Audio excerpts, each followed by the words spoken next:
There is one question that can transform your life.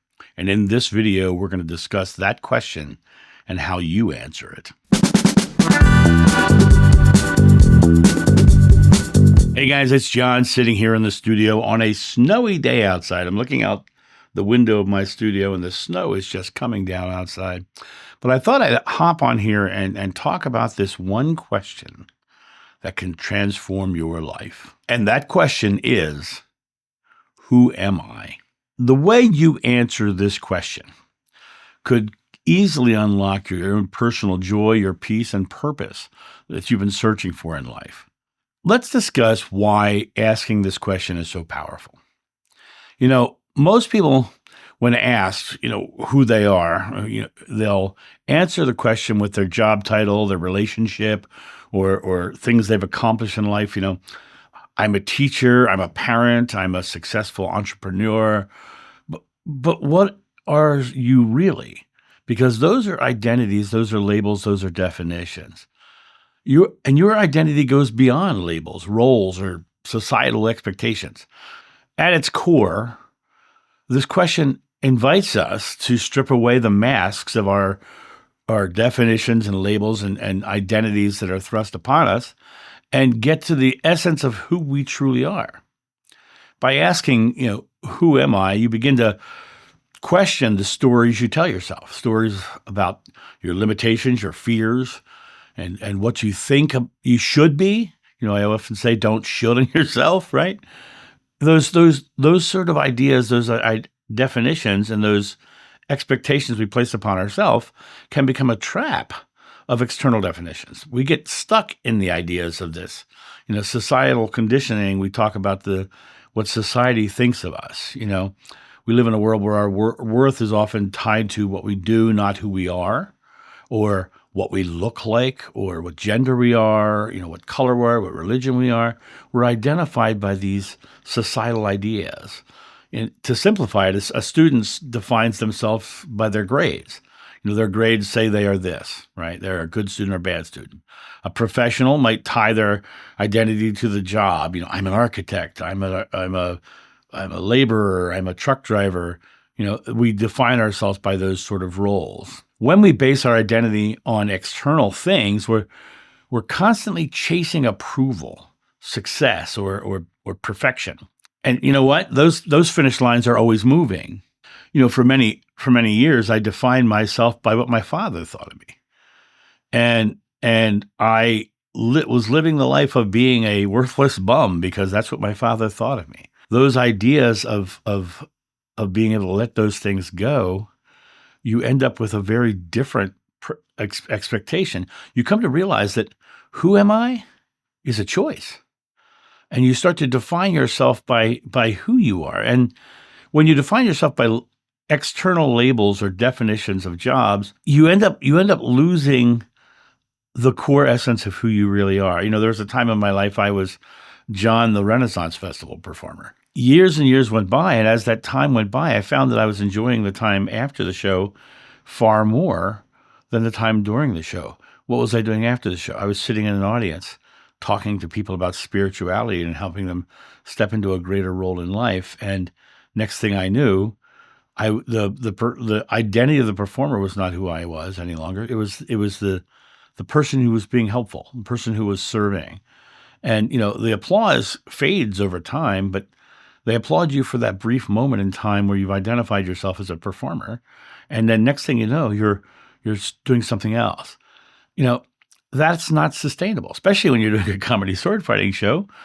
Over the course of time, your skills diminish and the tights don't look good anymore, right? So you start to realize that your definition of self has to be more than a job. And for me, I was Sir Nigel Hack of the Hack and Slash show, and that was an identity.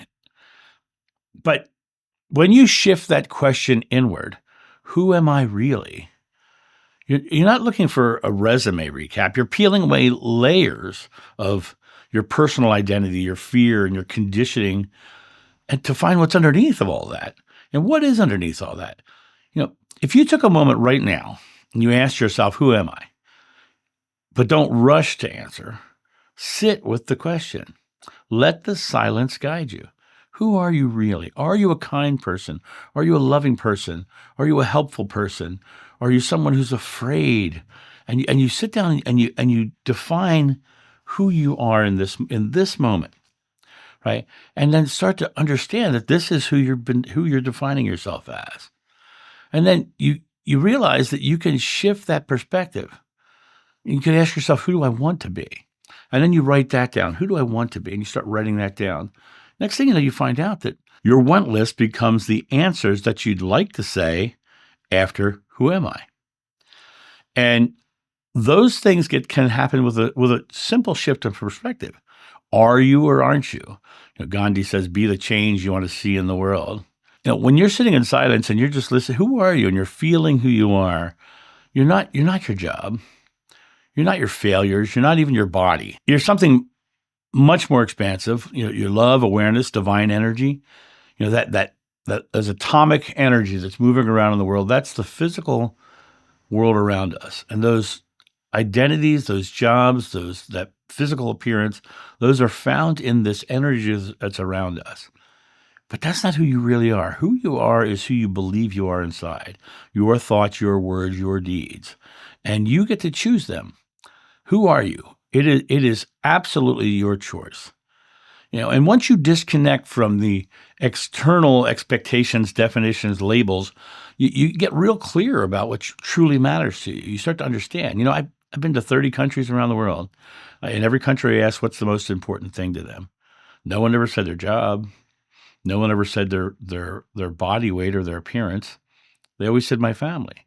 They always said the one thing that was in this physical experience that represented physical love.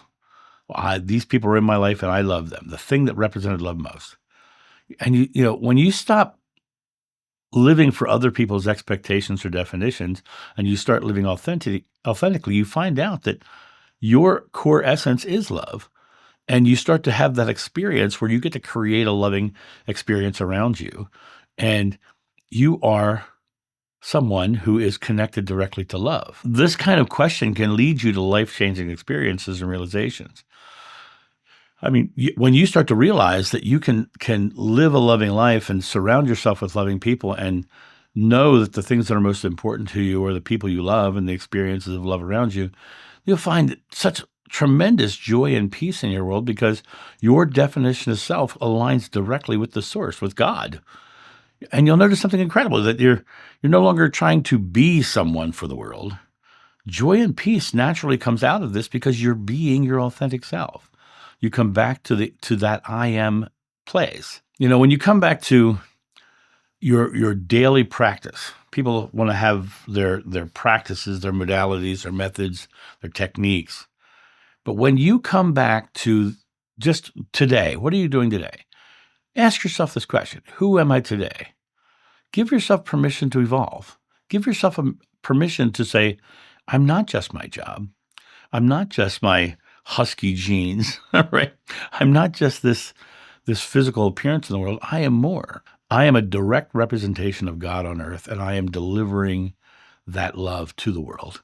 And that is a very interesting perspective. Who am I? I'm someone who likes their privacy, right? So you create a private life. Write this question down. Who am I? Write it down. Don't judge yourself. Don't filter yourself. Just raw truth. Put it out there. Who am I? Write it down.